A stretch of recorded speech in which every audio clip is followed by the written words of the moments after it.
Okay, we're going to go ahead and start. I think the other three members will catch up with us at some point. We're going to start this afternoon with the Department of Information Technology. Yashadara, that good? Yep. Rai is the budget analyst, and the agency representative today is Secretary Katie Savage. Thank you, Madam Chair. I'm Yashadara Rai, and I'll be presenting the analysis for the Department of Information Technology, or DOIT. Page 1 shows that DOIT's fiscal 25 budget increases by $50.2 million, of which $50 million is for DOIT's security program focused on cybersecurity. On page 2, the first key observation notes that the funding for the Major IT Development Project Fund decreases by 12.8% in fiscal 25. The second key observation notes that there were 3 pieces of legislation that were enacted in the 2022 session to enhance state and local cybersecurity capabilities, which has increased the funding for security program in fiscal 25. This is discussed in detail later in the presentation. The third key observation notes that Senate Bill 294 and House Bill 227 of 2024 alters the threshold for total development cost from $1 million to $5 million to be considered a major IT development project. This bill also provides additional authority to the DOIT Secretary to include or exempt projects as major IT projects. Moving on to DOIT's performance analysis starting on page 4. DOIT's first managing for results or MFR goal is to provide leadership and support to state agencies in different areas of cybersecurity. Exhibit 1 on page 5 addresses the first objective of reducing and improving responses to cyber attacks and breaches, while chapters 241, 242, and 243 of 2022 were enacted to address the second objective of increasing inter- and intra-agency alignment by centralizing the state's cyber defense, and is discussed more in detail later in the presentation. The orange bars in the Exhibit 1 shows the implementation of cybersecurity training that DOIT administers with agency security awareness training managers. The training compliance was quite high in fiscal 2020, but declined to 75% in fiscal 21. And this was partly due to some agencies not removing former employees from the roles and also having employees without IT access on the roles. Although these issues have been addressed and the share of compliant employees increased to 81% in fiscal 22, it has decreased to 64% in fiscal 23. DOIT notes that this decline was impacted by employees that have not been completing the required training modules and assessments, and notes that it has initiated more involved outreach to improve compliance. We request DOIT to brief the committee on its outreach efforts to improve the share of employees' compliance with cybersecurity awareness training. The yellow bar represents endpoints protected by Advanced Endpoint Protection Response, which is a new endpoint detection and response EDR solution starting fiscal 23. This new solution continuously monitors end-user devices to detect and respond to cyber threats. Prior to fiscal 23, the endpoints covered and protected have been above the 90% threshold. This has decreased to 89% in fiscal 23 due to deployment lag of the new EDR for certain types of endpoints and lack of visibility. We request DOIT to brief the committee on its efforts to improve the EDR solution coverage. The blue bar shows critical patches and vulnerability scans for agencies under DOIT's Enterprise IT Support Services. This includes 25 agencies with approximately 10,000 employees. This compliance dropped to 45% of agencies in fiscal 21.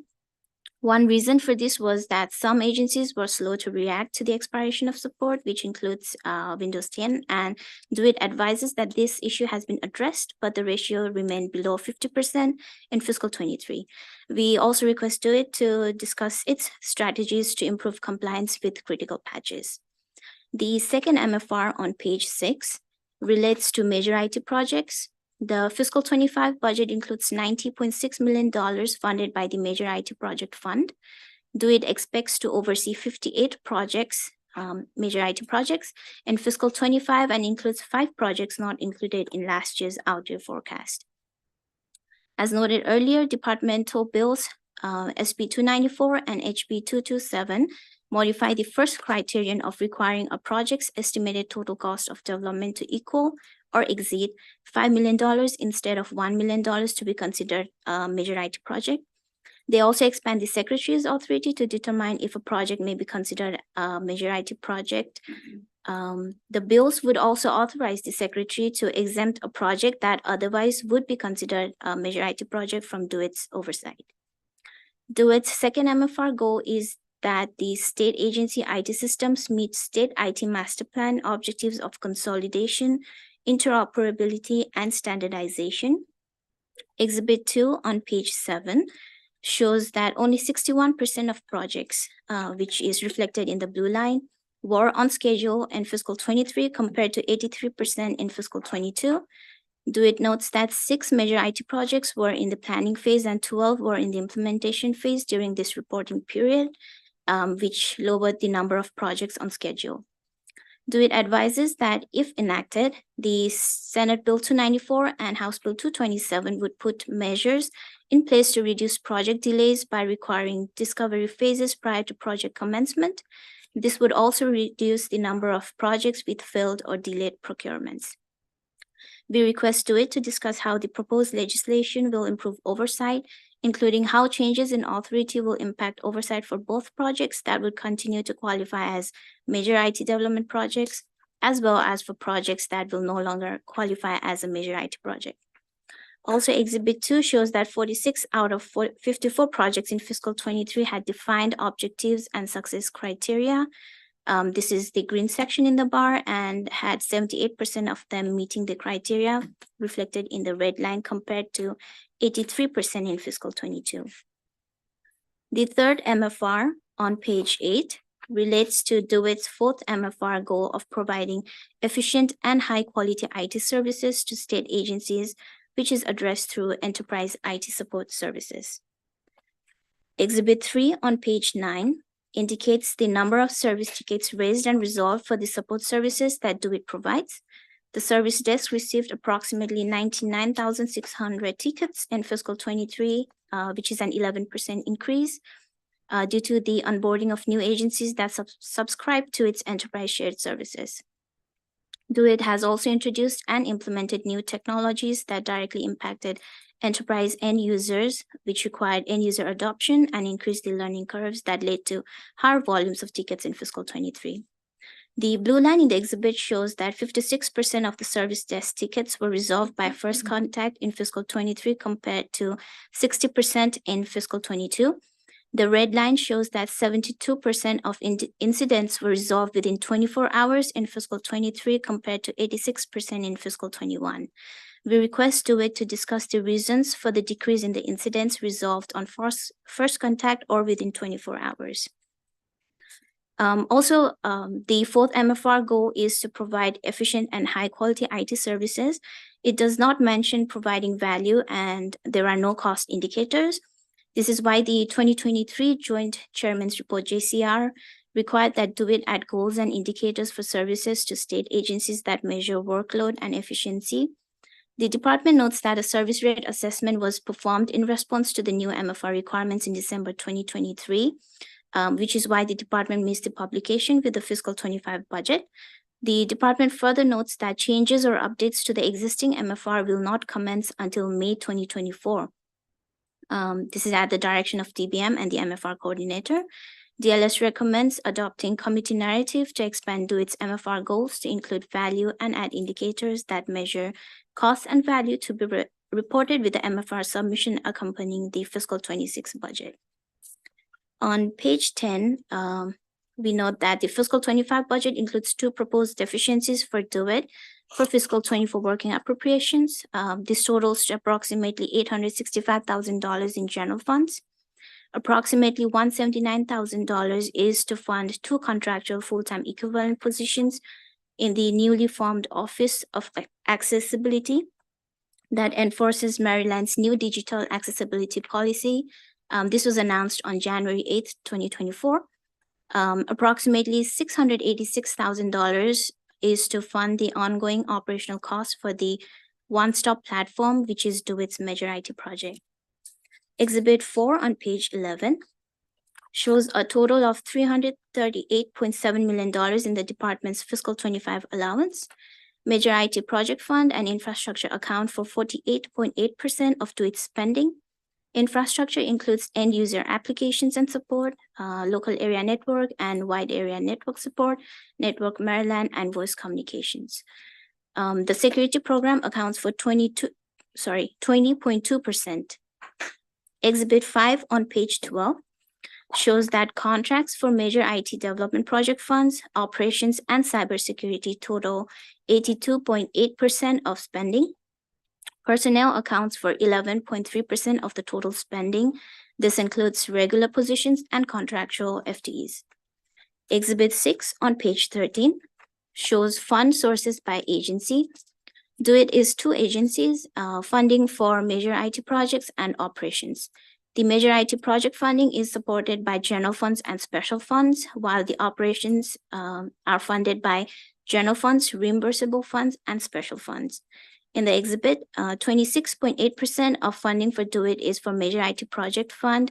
This is split into 23.2% in general funds and 3.6% in special funds. The remaining 73.2% is for its operations and is split into 27.8% in general funds, 44.6% in reimbursable funds, and 0.9% in special funds. The general funds for operations in the fiscal 25 allowance have increased significantly compared to fiscal 24 due to the increased funding for security. Exhibit 7 on page 14 shows that fiscal 25 allowance for DO-IT has increased by 17.4% as compared to fiscal 24, working appropriation after accounting for proposed deficiency appropriations. The largest change of approximately $49 million is attributable to the security program as DO-IT increased its enterprise support services for state and local agencies relating to cybersecurity and requires more applications software to support this expanded service. The current law requires that all general funds appropriated for major IT projects be held in the major IT project fund. DO-IT is responsible for major IT project oversight and releasing funds to the agencies where the funds are shown as reimbursable funds. Exhibit 8 on page 16 shows fund transactions for the major IT project fund for fiscal 22 through the proposed budget in fiscal 25. The end of year balance for fiscal 25 is $600,000. Also, as part of the budget process, the department regularly cancels funds if the projects are no longer needed and reappropriates them as special funds to support other projects. Reversions from appropriations from fiscal 2017 to fiscal 21 totals $6.8 million. These funds are reappropriated in fiscal 24 as special funds to support the Enterprise Planning Solutions Planning Initiative. Fiscal 25 comprises $12.2 million of reappropriated special funds. We request the department to provide information on the canceled funds that comprise the $12.2 million of reappropriated special funds in fiscal 25. Exhibit 9 on page 17 shows that the state general fund support for major IT projects has decreased in recent years, but there has been an increase in the number of major IT projects receiving funding from 15 projects in fiscal 2015 to 41 projects in fiscal 25. A complete list of these projects can be found in Appendix 2 starting in page 32. There are 2 projects that receive at least $5 million in general funds in fiscal 25 for a total of $25.6 million. This includes the State Board of Elections new voting system project and the Comptroller's integrated tax system. Section 3.5308 of the State Finance and Procurement article requires that all major IT projects for executive branch agencies, except higher education institutions, have an Information Technology Project Request or ITPR. As of writing this analysis, DO-IT notes that the ITPR for Department of General Services, eMaryland Marketplace e-procurement solution has not been approved by DO-IT and released to DLS. Also, fiscal 25 ITPRs for two projects, Maryland Department of Health's Public Health Services Data Modernization Program and Office of the Attorney General Case Management and Document Management have not been released to DLS.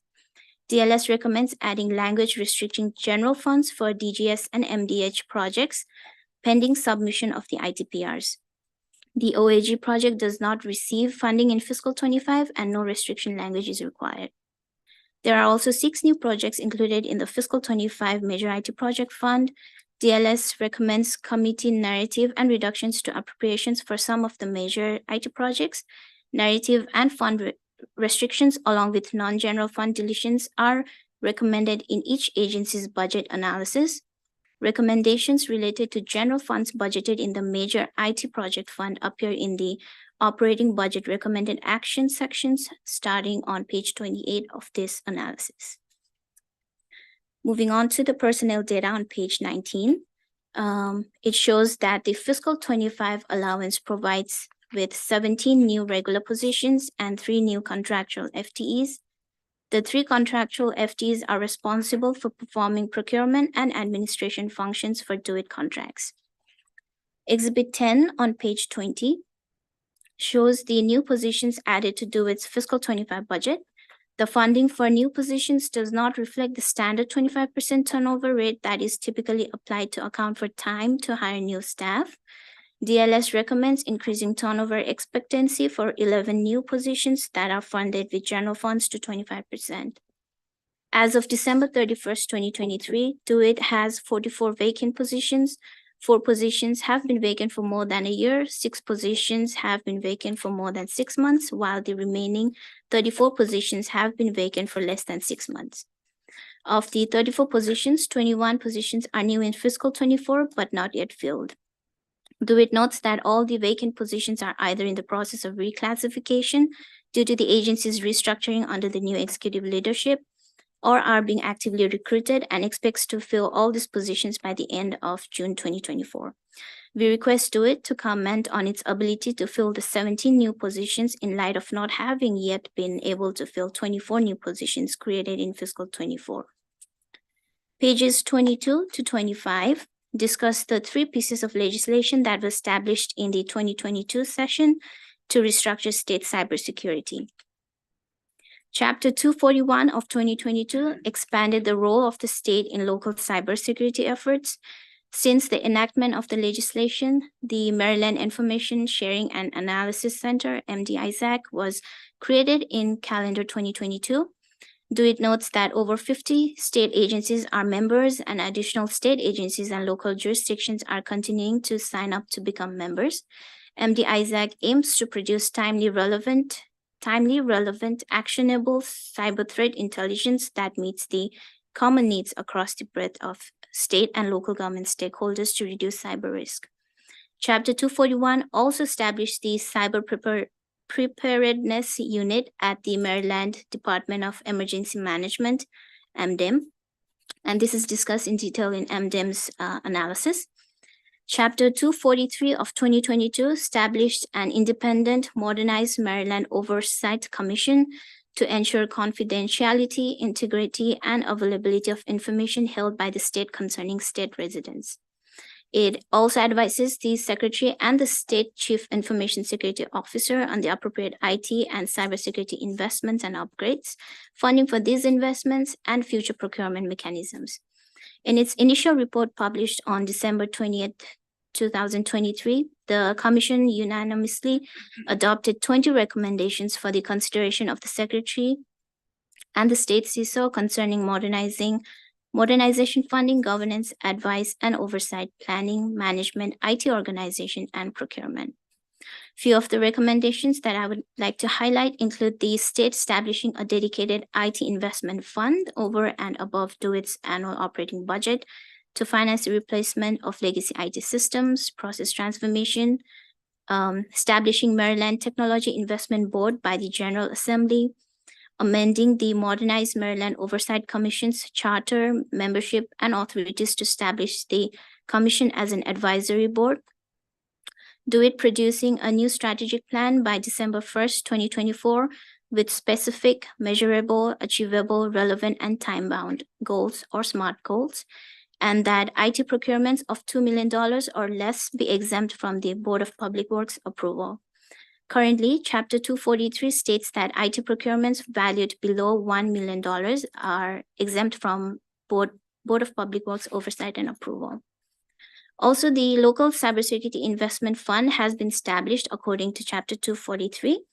This is a special non-lapsing fund being administered by MDIM and is discussed in detail in MDIM's analysis. Chapter 242 of 2022 is the legislation with the most significant impact on DOIT. This expanded and enhanced the state's regulatory framework for state and local government cybersecurity. This legislation excludes the Office of Attorney General, the Comptroller, the State Treasurer, and the legislative and judicial branches of state government from DOIT oversight related to IT. The Office of Security Management, OSM, submitted the Cybersecurity Preparedness Report on January 12, 2024, which is required by Chapter 242. The report focused on 3 key activities, which included development of cybersecurity strategy, minimum security standards, and incident reporting. The first key activity is cybersecurity strategy. OSM published its state minimum cybersecurity standards for the executive branch on May 25th, 2023. It consists of controls for an organization's overall cybersecurity maturity while mitigating or reducing cybersecurity risk and vulnerabilities. DOIT notes that 20 state agencies completed its standard minimum cybersecurity standards compliance certification, while 3 agencies did not complete the certification of compliance. The second key activity is the minimum security standards. The statewide cybersecurity centralization strategy was released in August 2023 and is available on DOIT's website according to Section 5 of Chapter 242. The strategy addresses key challenges in streamlining and standardizing operations and toolsets, visibility across networks, threat detection capabilities, partnership between organizations, and cyber resilience measures. Minimum logging requirements of safeguard critical assets and data and effectively mitigate risks and fortify Maryland's overall cybersecurity resilience are outlined in the strategy as well. Metrics and reporting framework to ensure accountability, transparency, and consistent performance evaluation across IT and cybersecurity teams is outlined in the strategy plan too. Certain performance metrics like average time to respond to incident tickets, critical patch compliance, and advanced EDRs have been included in the MFR submissions by DOIT. There are also other metrics listed in the strategy plan, like the executive metrics, cybersecurity program outcome-driven metrics, and incident response performance metrics that have not been included, and we request DOIT to brief the committee on how it plans to implement them. The third key activity is incident reporting. OSM established criteria for reporting cybersecurity incidents for local and state governments, including utility providers, in accordance with Chapter 242. The guidelines requires local and state governments to report cybersecurity incidents no later than 1 hour after confirmation of a detected cybersecurity incident, while it should be reported no later than 24 hours for utility providers. 3 incidents were publicly reported in calendar 2023. 2 incident investigations reported that there was no known misuse of personally identifiable information. Page 25 focuses on the cybersecurity funding in the fiscal 25 state budget. The fiscal 25 allowance includes $68.3 million in general funds for the security program. Exhibit 11 on page 25 shows that the total funds for cybersecurity totals $97.4 million in fiscal 25. This is $79.6 million higher than in fiscal 24. This includes DOIT's funding for cybersecurity in each agency's budget, and also those who are not required to have DOIT's oversight for the cybersecurity activities. To understand the different areas of spending related to cybersecurity activities in state agency budget, DLS categorized them into 7 main activity categories. Exhibit 12 on page 26 shows that $362 million was appropriated into the dedicated purpose account, DPA, for cybersecurity activities from fiscal 21 to fiscal 24. And $114 million of these funds have been used for a variety of activities. The BRFA of 2024 includes a provision that authorizes a transfer of $149.5 million to the general fund from the funds for cybersecurity that have yet to be expended in fiscal 25. The proposed transfer would leave $98.5 million in the DPA for this purpose. DoIT notes that approximately 60% of the remaining $98.5 million in the DPA is committed to DoIT and 40% to MDH. As the agency continues to recover from the cybersecurity incident in calendar 2021. It expects to spend the entire $98.5 million over fiscal 24 and 25. DLS recommends a committee narrative for a report that outlines how these funds will be spent. Pages 28 through 30 list the DLS's recommended action. Item 1 restricts general fund for $1.9 million made for the purpose of funding the major IT project of Department of General Services until the fiscal 25 ITPR for the project has been provided by DoIT to DLS. Item 2 restricts general fund for $1.5 million made for the purpose of funding the MDH PHS Data Modernization Program major IT project until the fiscal 25 ITPR for the project has been provided by DoIT to DLS. Item 3 recommends reducing the general funds by $377,000 approximately to increase the turnover expectancy for 11 new positions to 25%. Item 4 recommends adopting committee narrative for a report to include value and add indicators that measure cost and value which shall be submitted with the fiscal 26 budget. And item 5 recommends adopting committee narrative requesting a report on DoIT's plan to spend the funds in the DPA. This concludes my presentation and I'm happy to answer any questions. That was a long one. Good job. Any questions for Yashadora? Did I say that right? No questions? Okay. We can have Secretary Savage come to the table. Come on up. Welcome.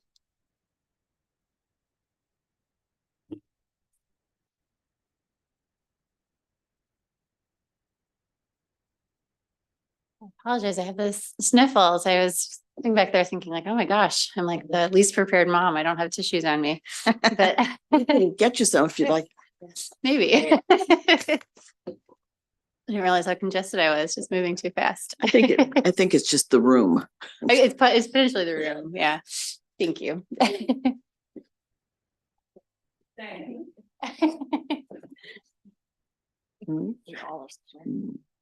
Well, good afternoon, Madam Chair and members of the committee. I'm Katie Savage with the sniffles. This is Melissa Lehman, our Deputy Secretary and Chief Operating Officer. We appreciate the opportunity to present today. And we do want to thank Yasha for her excellent analysis and her diligent work in working with us. So I wanted to take the opportunity to highlight some progress that DoIT has made in the past year. We are trying to take DoIT from being a commodity IT provider to being a true visionary and a partner to our fellow executive agencies in their digital experience and their IT journeys. So to that, we've been focusing on infrastructure, data, client services, digital experience, artificial intelligence, and matured cybersecurity, as Yasha was saying. During the past year, DoIT has been able to showcase our ability to support our sister agencies with efficient and effective IT operations, keep the state IT infrastructure secure, and build an organization that is focused on user-centered design and digital accessibility for all Marylanders. DoIT has been extremely busy building out a great team that will help achieve and expand on the goals of the Moore Miller administration. A lot of my time has been focused on building the excellent team that Yasha helped outline. So one of DoIT's and the Moore Miller administration's main goals is to strengthen the state's cybersecurity posture, while also solidifying its ability to manage and minimize the consequences of a cybersecurity incident. We have made great progress in this goal with this past year. We've brought on Greg Rogers, who was just confirmed last week unanimously as the State Chief Information Security Officer. The Office of Security Management continues to oversee ongoing legislatively mandated statewide cybersecurity assessments, penetration testing, and supporting statewide remediation efforts. DO-IT has also expanded by creating the first ever Maryland Digital Service within the Office of Digital Experience. We've been extremely lucky to bring on Marcy Jacobs as Deputy Secretary and Chief Digital Experience Officer. The Maryland Digital Service under Marcy Jacobs will continue to focus on improving the web experience of executive agencies. It will also support improvements to resident-facing applications and the systems that support those experiences. This team will provide a new level of support for prioritized major IT development projects and other critical state development efforts. Designated projects will receive support for discovery, which is the requirements gathering phase, technical solutioning, procurement, and will also have a dedicated DO-IT product resource engaged to support the projects. Just this past week, we hired our first ever software engineer at the state, which is really exciting for us. DO-IT has also focused on making IT more accessible to all Marylanders.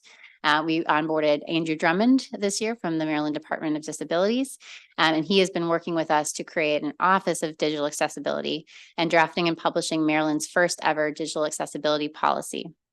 This office is being run by Andrew and a number of staff who've been fortunate to onboard over the last couple of weeks. Finally, we hired a senior advisor for responsible AI. Nishant Shah has been focused on both responsible and productive use of AI. We worked with the governor's office on the executive order that we announced in January to establish an AI subcabinet, issue interim guidelines on the use of AI, and to develop plans to launch AI pilots. I'm extremely excited about all the progress that we've made in the past year and all of the work we had ahead of us. We have a lot of work to tackle as we look to continually improve the state's overall IT environment. And I'm happy to answer any questions you may have. Thank you very much. Any questions from the committee? Or you have it easy this afternoon? Thank you. Appreciate it. Appreciate you coming. Thank you. Okay, we're going to go to the Maryland Public Broadcasting Commission. Micah Richards is here to be our analyst, and Larry Unger, come on up to the table. Sure.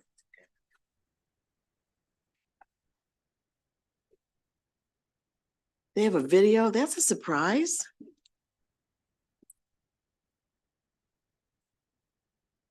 Good afternoon. I want to thank the chair and the citizens of the great state of Maryland for allowing me to speak before you today. My name is Micah Richards, and I will present the Maryland Public Broadcasting Commission's budget analysis. Starting on page 1, the Maryland Public Broadcasting Commission oversees Maryland Public Television, which operates and maintains a statewide broadcasting network for educational and cultural television programming. In the budget summary, the fiscal 25 allowance increases by $2.5 million or 6.5% compared to the fiscal 24 working appropriation to $40.5 million. On page 2, the fiscal 24 legislative priority is section 19 of the fiscal 24 budget bill, added $1 million in general funds for the development of additional original documentary to be distributed to public television stations nationwide. The Public Broadcasting Commission should discuss the development of additional original documentary and feature programming in further detail. On page 3 in Exhibit 1, 51% of the fiscal 25 allowance supports regular and contractual personnel. 17% of the allowance supports contracts to maintain computer systems, educational courses, and check deposits. On page 4 in Exhibit 2, general funds decreased by 3.5% due to the $1 million contingent reduction. The Public Broadcasting indicates that this reduction would occur with contractual services. Reimbursable funds increases by 40% due to advertisement. Outside of the contingent reduction, the largest decrease is contractual employee payroll of around $119,000 due to a decrease in contractual full-time equivalent positions. On page 5 and 6, the budget Reconciliation and Financing Act of 2024 repeals the requirement that the governor include a general fund appropriation to the Public Broadcasting Commission in an amount equal to the difference between the special fund expenditures from two specific federal grants and the amount budgeted in the second preceding year. The fiscal 25 allowance includes a $1 million general fund reduction contingent on legislation reducing the mandate.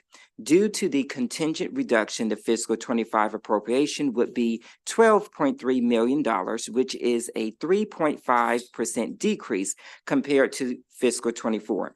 In Exhibit 3, DLS estimates the repeal would reduce the appropriation by $280,000 in fiscal 2026, which would increase to $1.8 million in fiscal 2029. On page 7, as of December 31st, 2023, 5 positions have been vacant for less than 9 months. There is an increase of 2 positions, which are contractual conversions in the development area. There is a decrease of 4.6 full-time equivalent positions between the fiscal 24 working appropriation and fiscal 25 allowance, of which 2 are converted to regular positions. On page 8 in Exhibit 4, the public television membership has decreased by 4.9% from fiscal 21 to 23. The contributions decreased by 1.2% from fiscal 22 to 23. DLS requests for the public television to discuss the decreases in both membership and contributions in fiscal 23. On page 9 in Exhibit 5, the total number of original programs produced remained at 225, meaning that there was no change from fiscal 22 to 23. The number of original programs remains below levels prior to the pandemic. The total hours of original programming produced increased by 16.3% from fiscal 22 to 23. On page 10 in Exhibit 6, viewership increased by 1.8% from fiscal 22 to 23. DLS requests for the public television to discuss the increase in viewers from fiscal 22 to 23.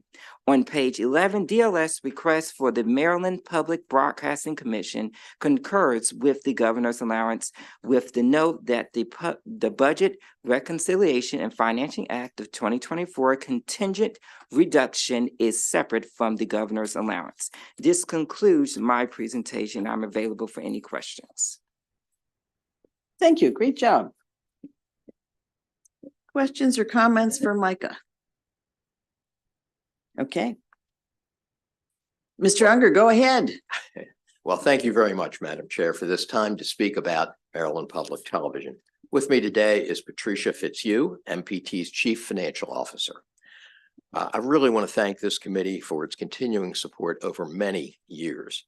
As our written testimony states, MPT does strongly disagree with the language in this year's BRFA. I have submitted written testimony which details just how detrimental these provisions would be.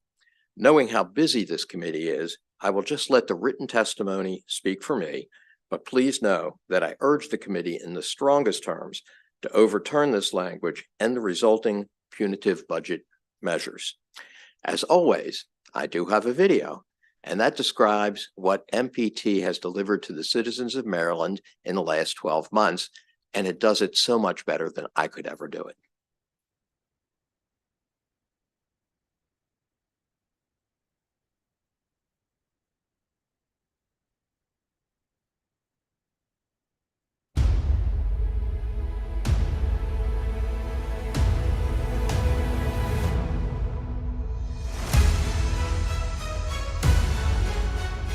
MPT helps tell the stories of the community, and you get to see what's going on, what's happening.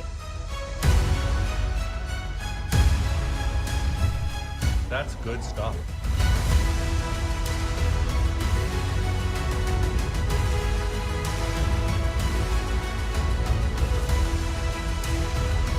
Maybe we're the next generation. Here we go.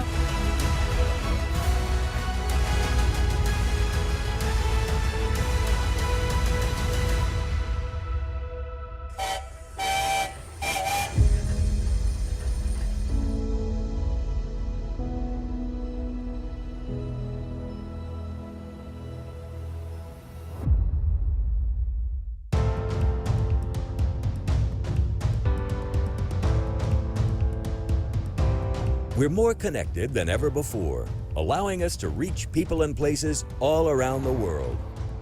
But what about the communities in your corner of the globe? Who's connecting you to the people and places where you live, work, and play? From world-class sporting events to award-winning programs and documentaries, MPT highlights Maryland's rich history, extraordinary residents, and captivating beauty. With groundbreaking initiatives such as the Center for Maryland History Films, bringing Maryland stories to the nation through eye-opening narratives, compelling interviews, and powerful imagery. This initiative highlights the people, places, and events that bring Marylanders together and help shape our country. Two of those stories, Becoming Frederick Douglass and Harriet Tubman, Visions of Freedom, explored the lives of prominent Maryland abolitionists who helped change the course of history. The films aired nationwide on PBS and enjoyed great success, attracting more than 10 million viewers. I have to say how indebted I am to the legislature and to the governor for providing the funding so that MPT could make two great Maryland stories. I firmly believe that a big part of the reason that MPT exists is so that we can tell Maryland stories, and we'll be making even more in the future. Inspired by the past, MPT looks forward to the future with the 2025 release of a landmark documentary featuring another prominent Maryland resident, Supreme Court Justice Thurgood Marshall. This new film will be seen nationwide on PBS. Winner of 4 regional Emmy Awards in 2023, MPT is your home for local broadcast, streaming, and digital-first exclusives with the PBS app. Available for free on your TV and mobile device. MPT showcases local arts, culture, and natural sciences with programs such as Artworks, Destination Maryland.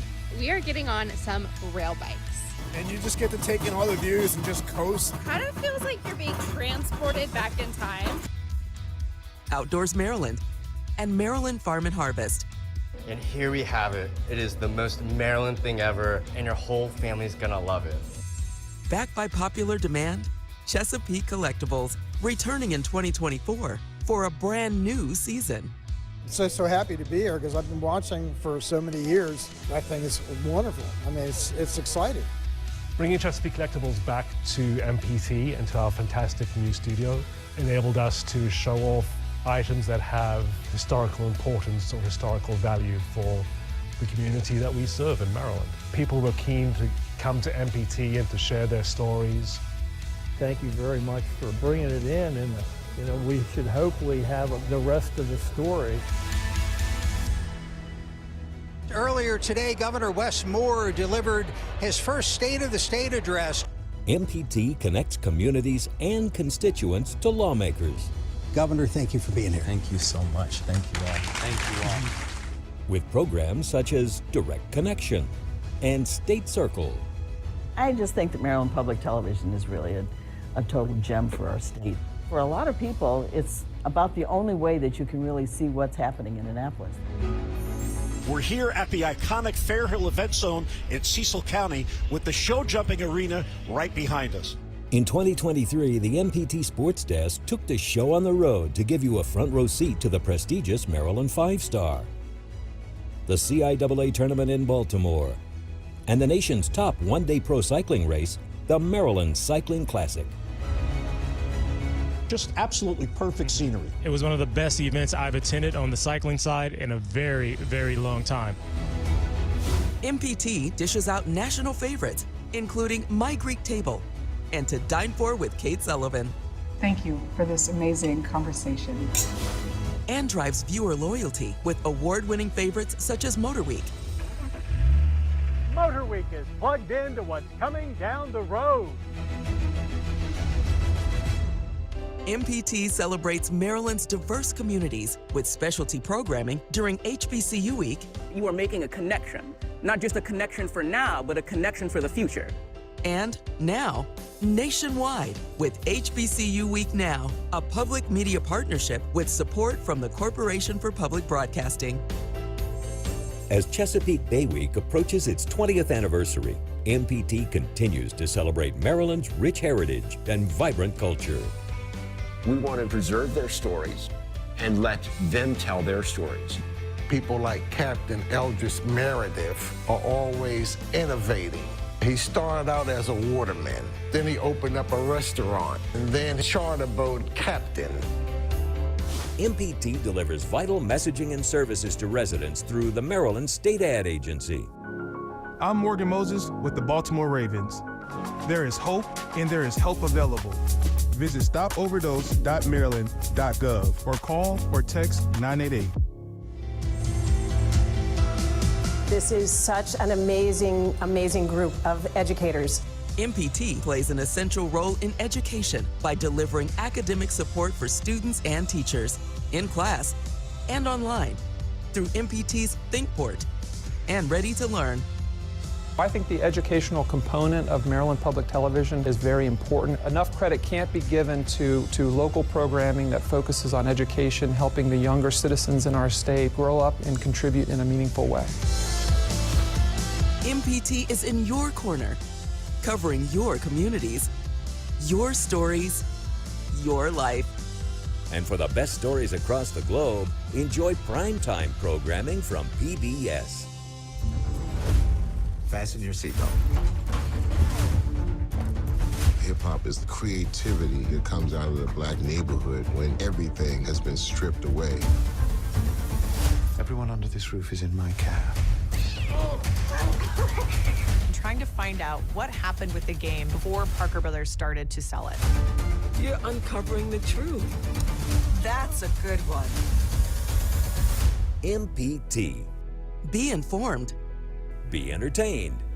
Be inspired. Every time I watch this video, it just makes me proud and a little bit exhausted because of all the things that we do. Thank you again for your support, and I'm happy to respond to any questions. And thank you. Anybody that knows me knows that MPT has been one of my major priorities for a lot of years. You talk to people, I think they just assume that it's free. And we've got to make sure that's funded if we want to keep going with great projects like you have here now. So, I'm in your corner doing what I can to get you taken care of in the budget. Great. Thank you so much. Any comments or questions from committee? Okay. Thank you very much. Thank you.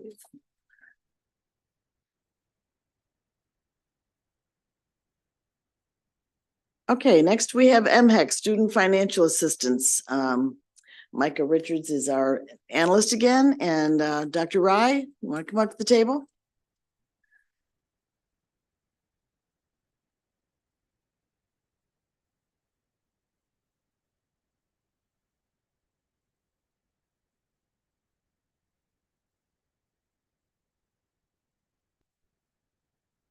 I was in that last video. If you want my autograph after this, I'll be glad to sign it for you.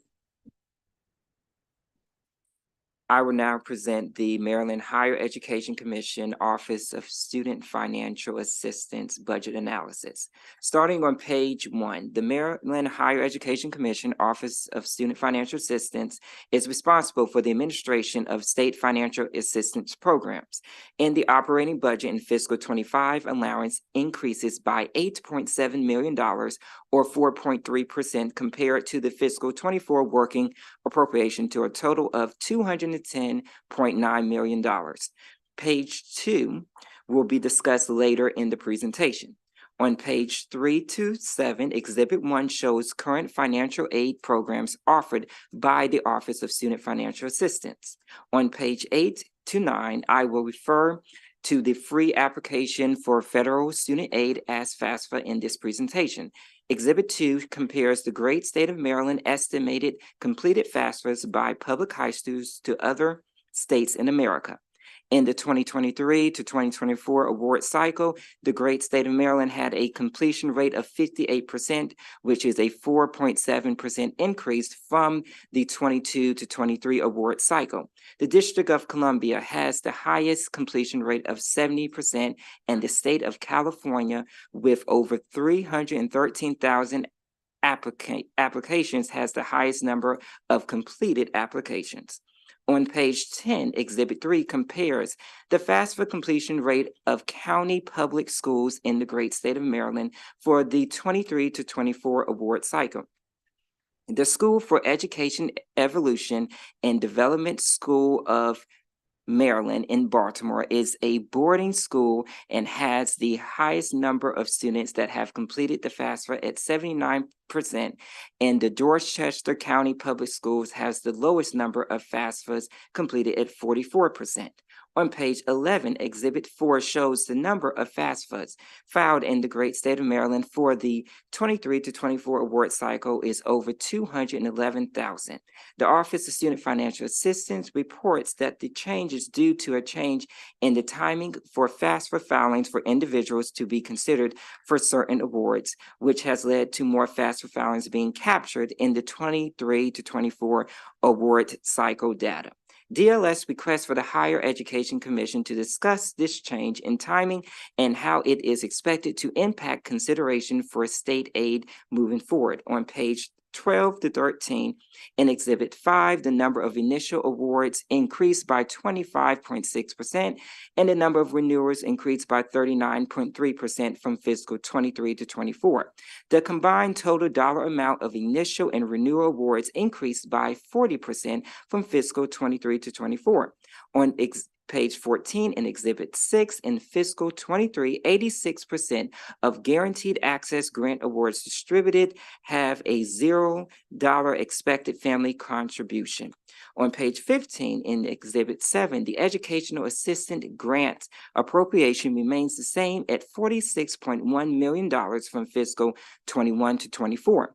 In fiscal 24 compared to fiscal 23, there is a 67% increase in one-time educational assistant applications, 158.2% increase in educational assistance initial applicants with $0 expected family contribution, 122.1% increase in educational assistance renewal applicants with $0 expected family contribution, 24.5% increase in expected family contribution cutoff, 60.8% increase in expected family contribution initial and renewal awarded, and a 1,662% increase in the wait list.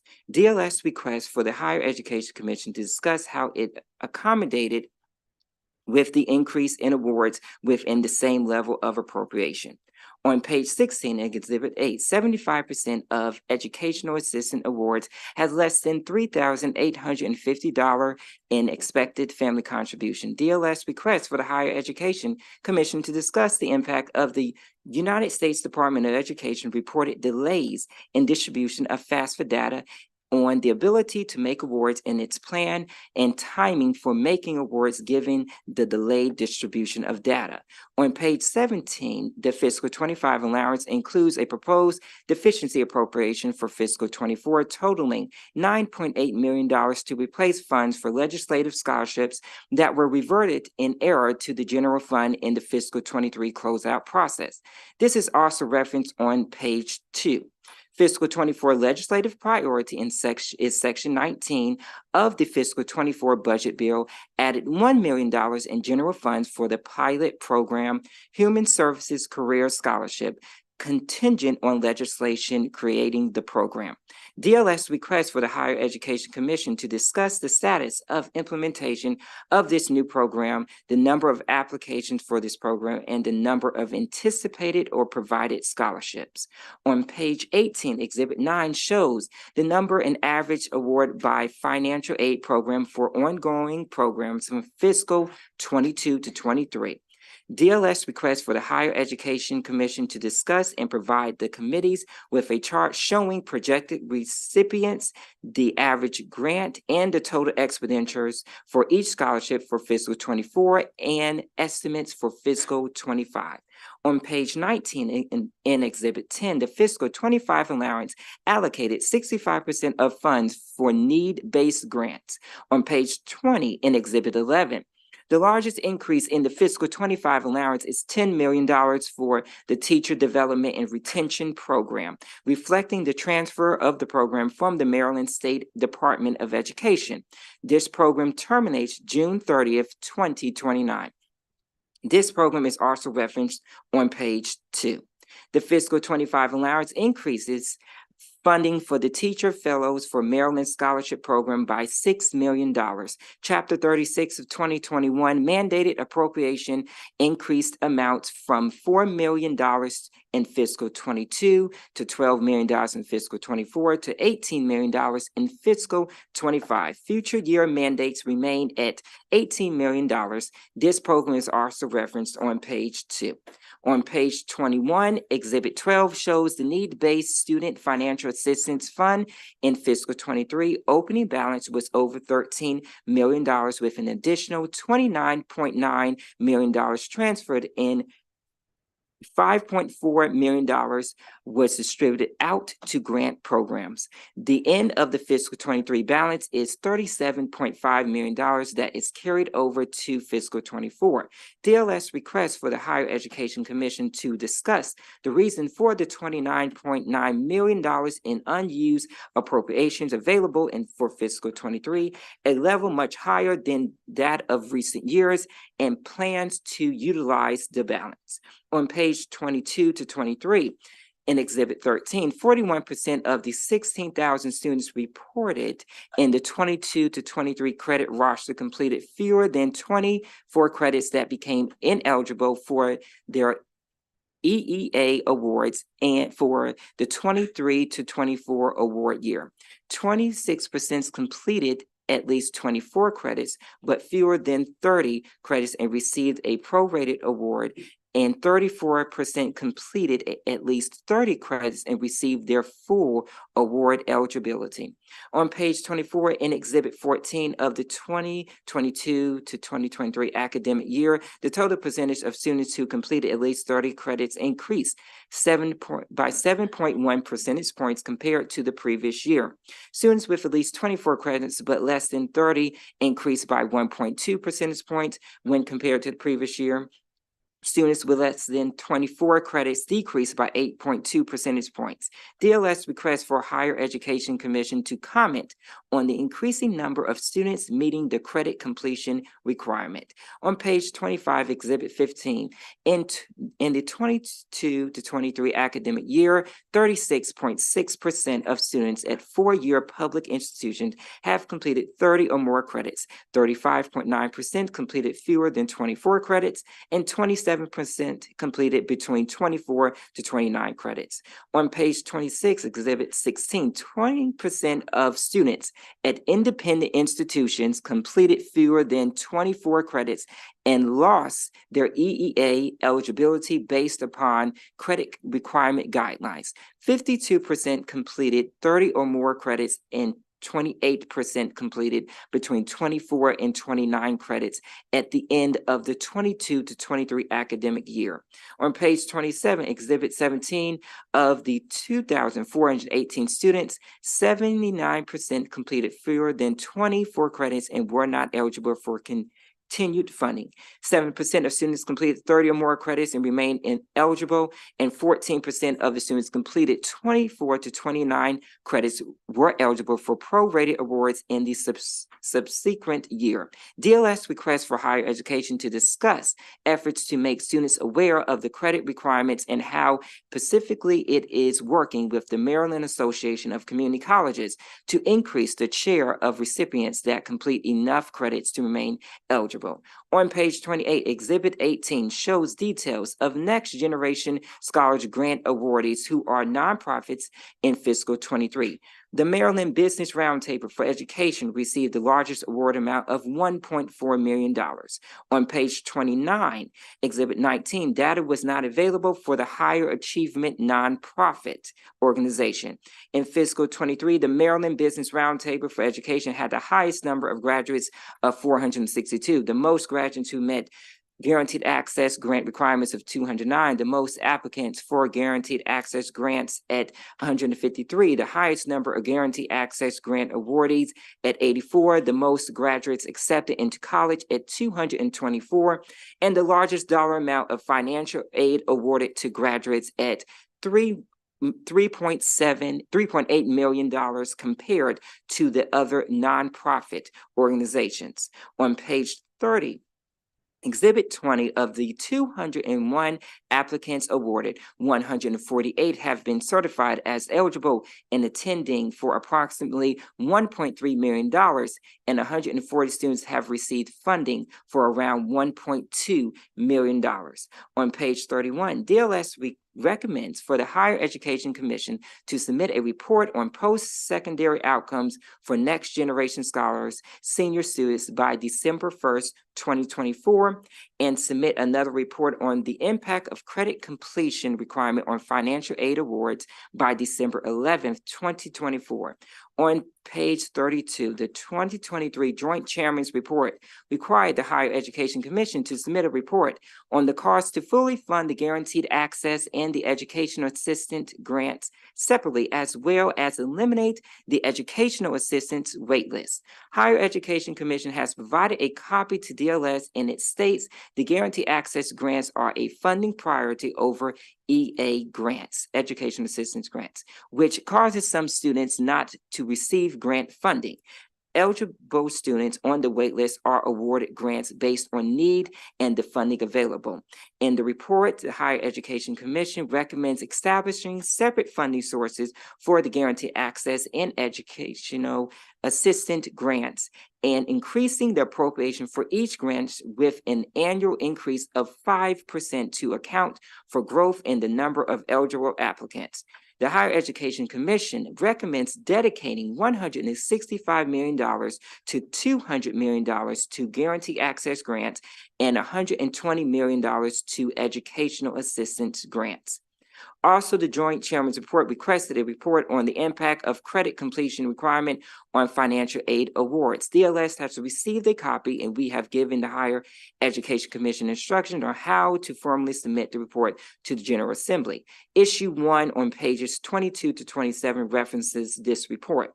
Furthermore, the Joint Chairman's Report requested a report on the next generation scholars post-secondary outcomes. This report was submitted on December 2023. Issue 2 on pages 27 to 30 references this report. On pages 33 to 37, appendices 2 through 6 contain expected family contribution and award outcomes for other selected Office of Student Financial Assistance programs. This concludes my report, and I'm available for any questions. Again, good job. Dr. Rye, welcome. I don't see any questions for you. Yes, ma'am. Senator Benson. Yeah, but I think you all will have to make a comment. The teacher retention, I think that's found on page number 20 at some point. Can you all comment on the $10 million? I mean, was 10,000?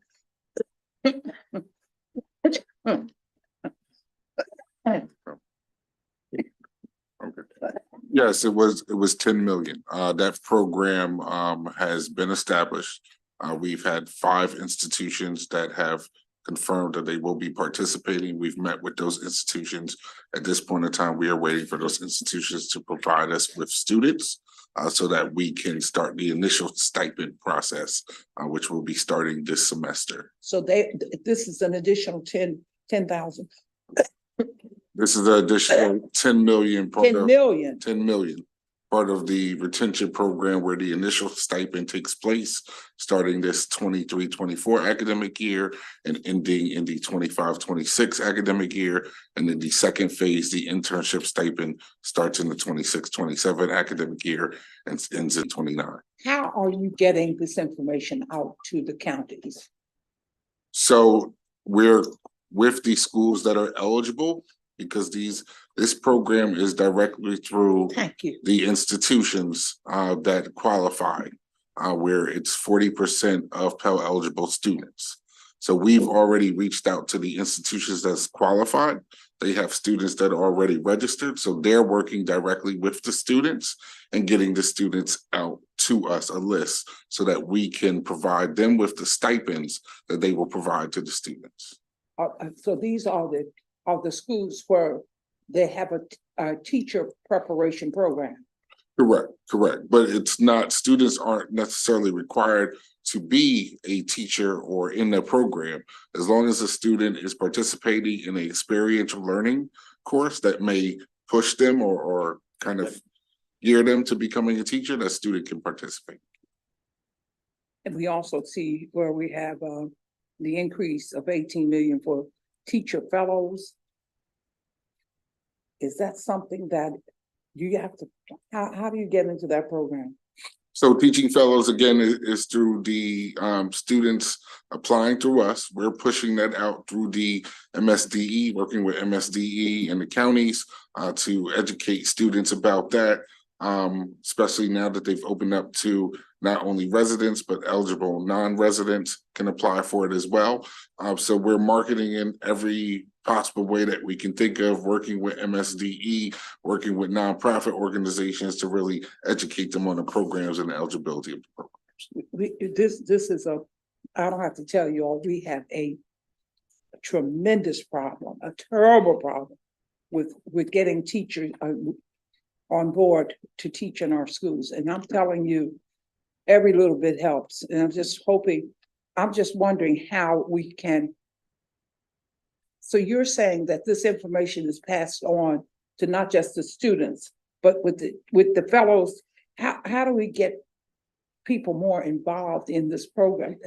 I'm just a little concerned. Senator Benson, can we let them do their presentation first and then we'll follow up with questions? Thank you very much. Okay, thanks. Thank you. Thank you. Go ahead, Dr. Rye. Thank you, and we'll come back, Senator, with the answers. Okay, thank you very much.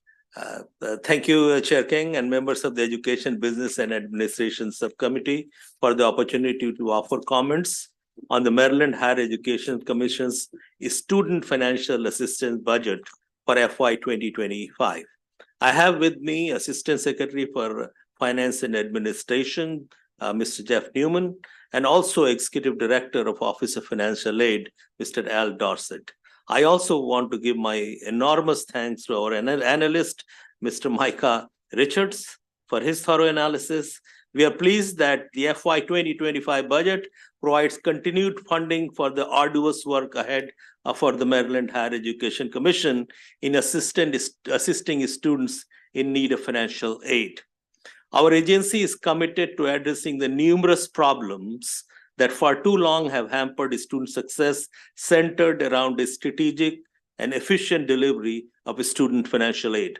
There are solutions and best practices that can be implemented and will be implemented at AMHAC. We are working with deliberate speed. We recognize that impediments to financial aid delivery have two major consequences. The first is families cannot financially plan what their obligations are to support a child in college, will lead to greater student debt through loans. And second, the missed opportunities to meet a student's expectations often deflate dreams and college access expectations. This cannot happen any longer.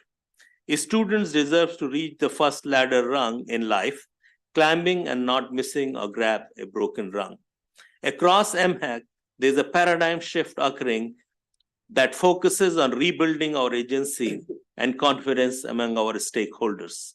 Since my appointment, I have affirmed my commitment to rebuild and strengthen MHAC's mission and guide the agency's actions. We look forward to continuing the work we have initiated in MHAC with MSDE and nonprofits focused on students' financial aid success through the process and navigation. The delivery of student financial aid is the cornerstone of MHEC's forward success and is a #1 priority for us. MHEC is singularly focused on leveraging higher education as a powerful tool to propel people forward and leave no one behind. Our agency has the important and rewarding task of coordinating 16 community colleges, 14 public four-year institutions, 22 private institutions, and 140 private career schools. We also have 15 out-of-state institutions operating in Maryland and 11 post-secondary institutions operating with the religious exemption. Maryland is also home to 8 regional higher education centers, bringing educational programs to Maryland residents. Moreover, there are 186 entities that provide post-secondary educational and training opportunities to our nation's veterans via the GI Bill. These entities that MHEC coordinates and regulates serve close to 500,000 students each year. You have our written responses. However, I would like to speak directly to a few key points that are identified in our analysis and highlight some ongoing initiatives. We are very grateful for the additional pins and resources allocated to the MHEC budget. The investment made through MHEC's budget will translate into real workforce and economic growth for the state of Maryland as we seek to close the gap that exists with respect to college access and financial aid delivery, which affect educational equity. MHEC has several tools to address workforce shortages through financial aid or grants, which assist in recruiting and retaining critical state workforce needs. Several unique workforce programs with financial assistance funding have been developed over time, but staffing has not been able to support growth and expansion. Several financial aid scholarships and grants have been created over the years that have to be administered, tracked, and reported. The agency has not realized any staff increases to manage and coordinate the new financial aid initiatives. MHEC cannot continue to operate at the existing staffing levels. New financial programs have been created over time, and people are working harder at the agency with fewer resources, leading to revolving vacancies. This is a clear threat to sustaining the agency's mission and maintaining a stable agency with professional staff with institutional knowledge. The additional pins will help the agency to perform its statutory duties and better serve the public, in particular, the Office of Student Financial Aid. I would like to talk about our initiatives around financial aid. This past fall, MHEC staff provided workshop opportunities throughout Maryland to educate individuals on the new FAFSA. In fact, we conducted a virtual financial aid open house that provided important information to students and their families. My staff sent an email link of the YouTube video that was recorded to each of your offices, and it is also archived on the MHEC website. It is MHEC's priority to have all students complete the FAFSA. The FAFSA provides the essential information about the student financial status to our agency. As you probably know, the federal government has pushed back the timeline for when colleges and state agencies like MHEC can receive FAFSA data to verify data and determine student eligibility. We are working with colleges and universities on a consistent message. We are working together throughout Maryland with all colleges and universities to address the concerns of students and families. Students should be assured that they will be notified of their eligibility for a scholarship and grants as soon as possible. MHEC has developed a press kit for unified messaging to share with all higher education institutions. The MHEC website is updated regularly with information from the Department of Education.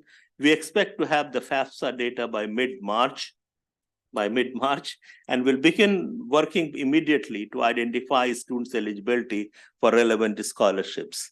We want every Pell Grant eligible student in Maryland to seek post-secondary education. each and every one of them. Second, we Can I- want Can each I and stop you with a question there? How do we get that word out? That, I mean, are the high schools cooperating? yes, high schools are cooperating, universities and colleges are cooperating. As late as just 2 days ago, we sent a press release out Okay, on these issues. okay. And Because so often we talk to kids that really just don't have any direction and we've got to give them that. if Yeah. we're- working directly with high school counselors as well, giving them information on a constant basis. So we want to make sure every resident who's eligible for federal financial aid Mhm. gets that information, completes the paperwork, and chooses one wonderful institution of higher education from the state of Maryland and never looks at any other state for higher education. So additionally, we are also redoubling our outreach efforts through the strategic communication across all media channels, television, newsprint, radio, and social media. We cannot afford to miss this opportunity to meet the financial aid needs of students due to the FAFSA delay. The delay in distributing FAFSA data puts MHAC behind schedule on creating and sending award notification for the Howard P. Rowling Educational Excellence Awards program. Because the most recent FAFSA delay, MHAC hopes to receive a student information record, ISIR, by later March into May, rather than the typical November delivery.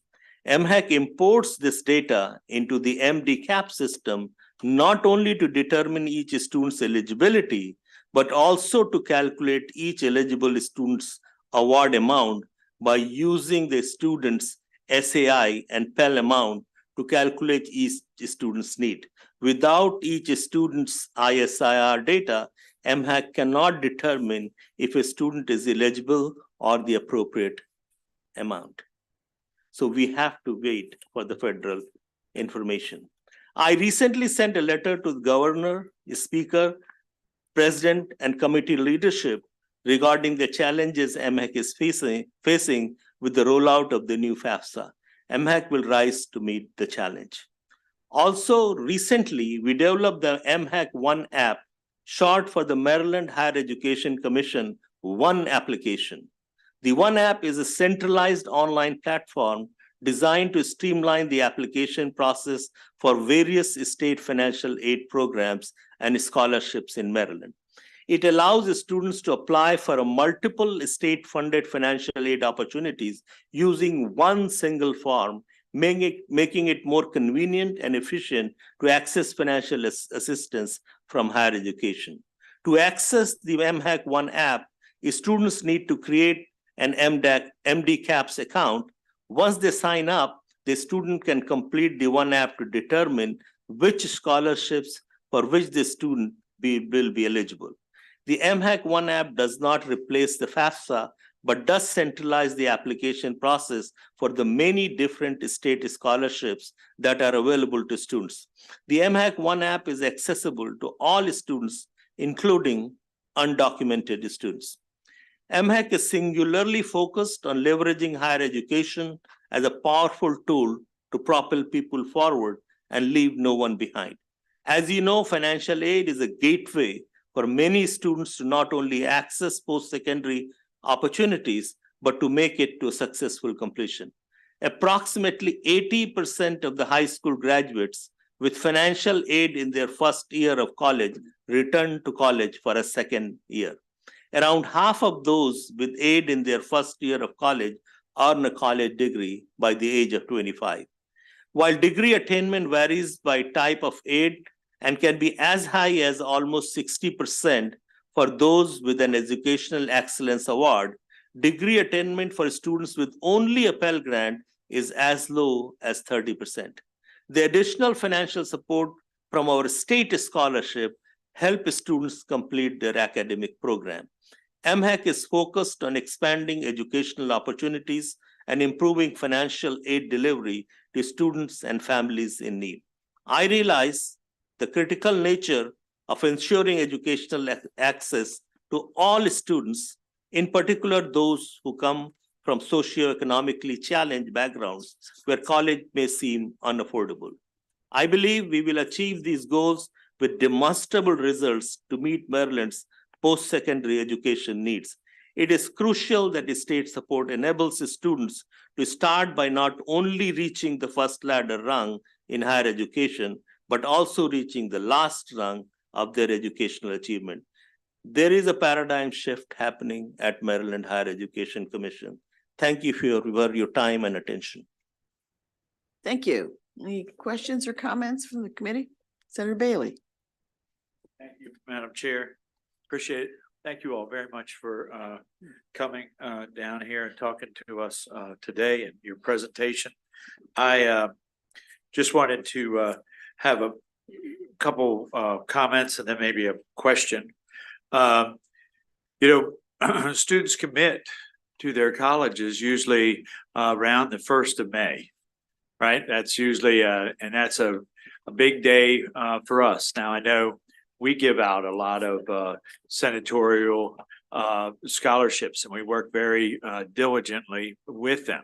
And we like to know when we go to graduation, just like the kids know their awards, right? And there's been some, through different scenarios, there's been some different time lapses that have occurred where we're like, yes, we think we put you in for a scholarship, but we don't know, right?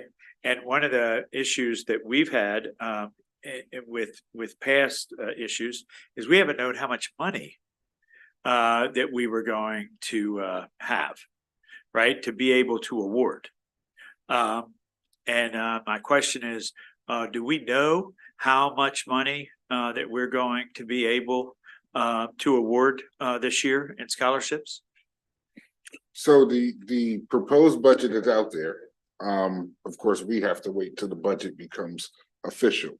Usually when the budget becomes official in April, we're identifying to the senators and delegates, usually by end of April, May, that they have their amounts. So their amounts are really the same every year as long as the budget doesn't change. And then if there's leftover money, that money is put on top for a delegate or a senator to use whatever money that wasn't left over before. But those amounts are there. Those are within legislation. That's what we go by every year. We're just waiting for that budget to finalize, and then we're pushing out the notification of the amounts. We've already had our legislative session with the senators and delegates to go over that. And we have seen that there have been some concerns about the transition of a delegate or senator and what happens to those funds. So we're actually working that out as well, that if within the district, if one of the delegates leaves, that leftover money, if there is leftover money, is split between all delegates and we give them that. But the initial amounts don't change. It's really if there's any additional money left over or if the budget changes. So that's my that's my point, is we know obviously the bottom line amount that, how many senators there are in the money. Mm-hmm. But we don't get back from you the money that is left over. We, unless I don't understand this, but we deal with a system called Maryland Caps, mm-hmm. right? And so we don't know how much money was utilized last year up to date until we get that back from you. There's a report that every delegate office and senator office can run for their money to see how much they've utilized and what's remaining in that budget. Okay, so we should be able, so when I get in April, right, when I have everything, I should be able to look right away and tell exactly how much money I'm going to have? Yes. Okay. Mm-hmm. All right. I if come the the second week of April, if I don't have that, I'm going to clearly be working with you. It's usually the end of April, early May, because we're waiting for the budget to finalize, and then there's we have to appropriate it in the budget first before they can do anything. Right. You realize that? No, I understand that. What I'm saying is, we're trying to do awards for graduation, and you understand, Mhm. right? And it all of a sudden, we don't end up knowing the award until graduation time, which is the end of May. And I mean, everything's electronic now. I'm just saying that it seems like it would be an easier, there's an easier process to make this more fluid for the people, because when you go to graduation and you present the awards to the people that got scholarships and they don't know what the amount is, right? That's a reflection on our whole system. So let me say this, if I may. Within the legislation, there's the amounts that every senator and every delegate gets. If the budget does not change, without us putting anything in the system, every senator, every delegate knows that they have that initial renewal amount right there. I've just never not had the money by May. I know what I can give to students. I've never not had it. We've always had it out by the end of April, May. That money is there and ready. We work diligently to reconcile any funds that have not been used. The budget comes official, and then by the end of April, early May, we have that information out. So it's not end of May, not June. I mean, I've been here, this is going on my second year only, but within my first year, we made sure that it was out by the end of April, May. So Senator, assuming that budget will be passed, you know the amount in the budget. I guess your question is the leftover, how if you didn't use something in the previous years, you probably need to know that information as well.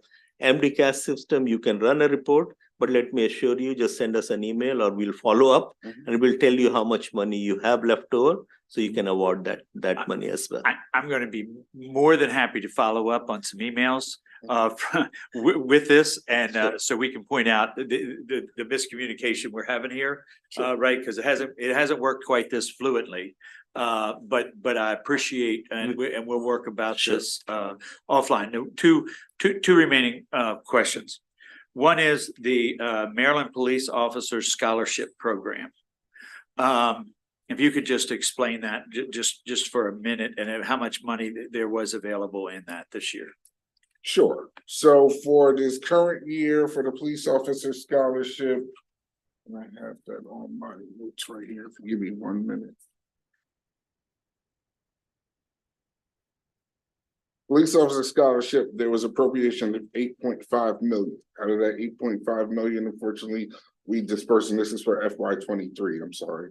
We dispersed 17,148, which is why there was transferred over about 8.4 million. We've been pushing to get more individuals to apply for the scholarships. We're working with the fraternal agencies, the Maryland State Department, and we're hoping that we get more applicants in for these scholarships. So, I mean, that's one thing we hear about a lot is recruitment and retention, right? We also know that when we talk about education and we talk about police officers that are involved in scenarios where they put their hands on people and there's different issues and arrests, right? The higher the educated officer, the least amount of times that happens. Right. And so this is something that is very dear to my heart. Right. And the fact that we had available, over $8 million and we only used a few thousand last year. Right. When it comes to this, the communication, right, of how to get these scholarships out there. Right. We really need to, and being a former law enforcement officer, I'd love to work with you on that. Oh, yeah. This is something that we really need to get out there in the schools and see how we're putting this message out so we can increase it to get it out so we can use that. And that was going to be, I saw that you had almost $30 million rollover in scholarships from last year from 2023. Is that 8 million from the police scholarships? Yes. Is that included in that? Yes. Okay. All right. That was, I didn't know if there was two different pots there or not. No. Okay. All right. Thank you very much. Thank you, Senator Quarterman.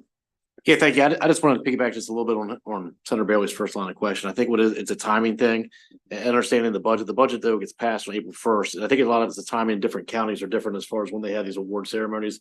I know our offices had the same challenge. Because you said beginning of May, I mean, that's 4 or 5 weeks. Understanding you're busy, you have a lot going on. But it does create a challenge because a lot of times our award ceremonies will be sometimes in the middle of May. They want to have the information for their programs by the end of April. And so it has been, we've suffered the same challenge. So I appreciate the willingness to work with us here, and maybe we can do something to kind of tighten the timeline up just a little bit when you're in, so that we've had the same issue where it becomes kind of stressful there at the end and it hasn't really matched up. So I think it's just something, every county is a little different, I think, when they have the things. So that would be helpful. Yeah, we can work with you. Thank you. Senator Benson. Just very quickly, I just looked through my folder here, and someone is asking some questions regarding the Guaranteed Access Grant. And it says that there's a work group. So the secretary had identified the work group for the Guaranteed Access Grant. And they made some recommendations. Yes. Can you talk just? Senator Benson, I hate to do this to you, but can we take that question offline? Because we still have another meeting this afternoon, and I know everybody would like to go home at some point today. So if you don't mind taking that offline, I would appreciate it. Maybe you all can come and talk with me. Is it going to be upstairs? No. Here? Okay. All right. We need that. I need you all to answer that. Definitely, we can share those recommendations and a general approach towards how. I can give you the paperwork. So Sure. you can get back to me. Definitely. Okay. Thank you, All Dr. right. Rye. Thank you. And team. Thank you very much. Thanks very much. Thank you all for. Thank you very much, man. Thank you.